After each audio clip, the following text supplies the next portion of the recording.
So I haven't had a chance to talk with you since you were hired, and I'm always interested in finding out what lured coaches into coaching. For you, when did you know you wanted to coach, and why did you feel like you wanted to coach? Well, first of all, I want to thank you for doing this. I was wondering what it was going to take to be able to get this treatment, and Had to go on and play for a national championship. that was it. Had to get to the finals. At Colgate, I was pursuing professional soccer. At the same time, trying to balance what else I could do with my life. So teaching was one of them. Athletic administration was one of them. Maybe going into the financial world could be one of them, as well as was a finalist for a USGA fellowship all at the same time. So I ended up making a USL team, did that professionally, came back in the off season to home and started getting connected with the University of New Hampshire in the off season, just helping out in a volunteer role. And that's kind of what spurned it on. So your whole career has been in your home state of New Hampshire. What lured you to fly south and become the head coach at NC State? That was, I think, over the course of time, when you have success as a coach, like opportunities kind of come and go, but there was still a lot to achieve up in New Hampshire. So it's just more about finding the right fit, something that was going to support not like just a career move, but like a big family move. And I think with 5 kids and a wife who we were high school sweethearts, so just close, very close to the community up there, it was going to take something special to get us to take the leap and to be in a place where we feel like we could be successful and not have to move again. And NC State was that for us. It's hard for coaches to be in a reflective mood. And I know you're still fresh on the season, but when you think back to this season, what comes to mind? I think we talk a lot about goal setting and sort of the steps it takes to get there. We did a lot of work with leadership in the off season, develop a good leadership core, so that when we could get to bigger moments and things can go quickly on the field, you got to adapt, you got to take care of one another. When I first got here, the group didn't have a voice, they didn't know how to share their opinion, feel comfortable doing that, and being able to call each other out when things weren't right or the standards weren't being met. When you get into the Final Four and there's 11,000 screaming fans, there's not much I can do from the sideline within that moment where people can hear. You got to keep pushing. Like you can't shy away from having a lot of success because you're worried about not being able to achieve those things. When you go for high rewards, there's going to be high risk. There's going to be disappointment.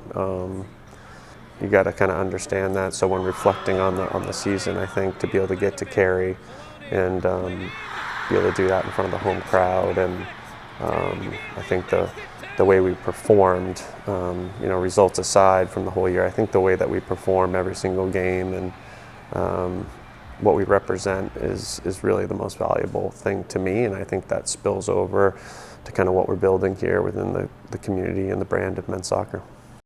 Being there in that national championship game, I just enjoyed the heck out of it.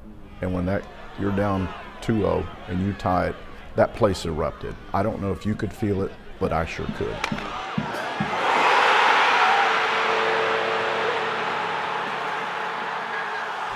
Definitely a special moment. It brought a lot of, it just brought a lot of people together too. A lot of alums coming back and reconnecting, and a lot of friends and family from up north coming down for myself, and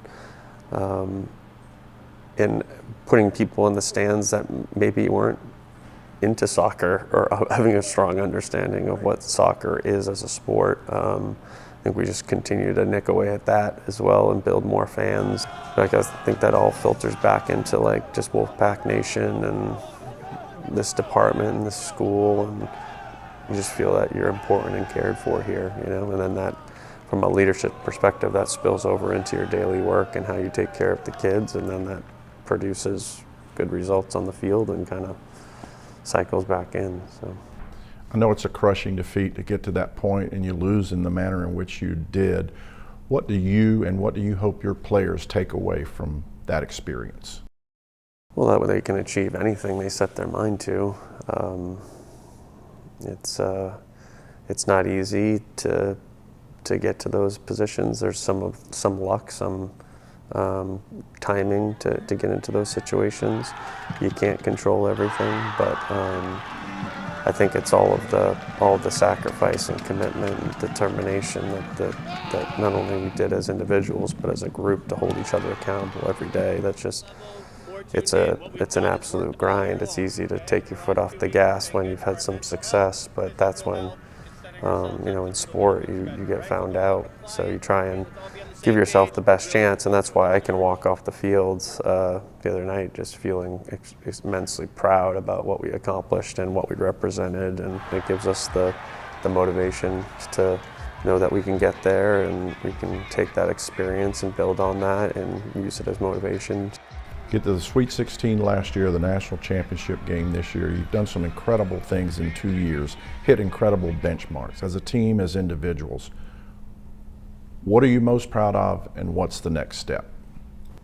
I think I'm most proud of what these guys represent and who they are on a daily basis, and how much they've grown individually while they're here. I think as a coach, you take a lot of pride in seeing, when you're recruiting someone, even if they were only in the program for a year, the growth that they've made as not only a player but a person. And I think the camaraderie and our belief in each other and what we represent is kind of what I'm most important about. And that played itself out the other night with our resiliency to come back being down 2-0. And I think that's just something that's really an important legacy for the future generations of players that come here. Is I think we're always going to be a hard team to play against. We're never going to give up. We know that things don't always go our way, but we're not going to let that stop us from fighting to the last minute. And then a lot of these things that we talk about completely spill over into who they become as citizens of this world, and how they go out to do great things, and hopefully leaning very much on the lessons that were given to them here in big wins, but also defeats. It's really great to have you here, and congratulations on the success and continued success here with the Pack. All right, thank you for having me finally. All right.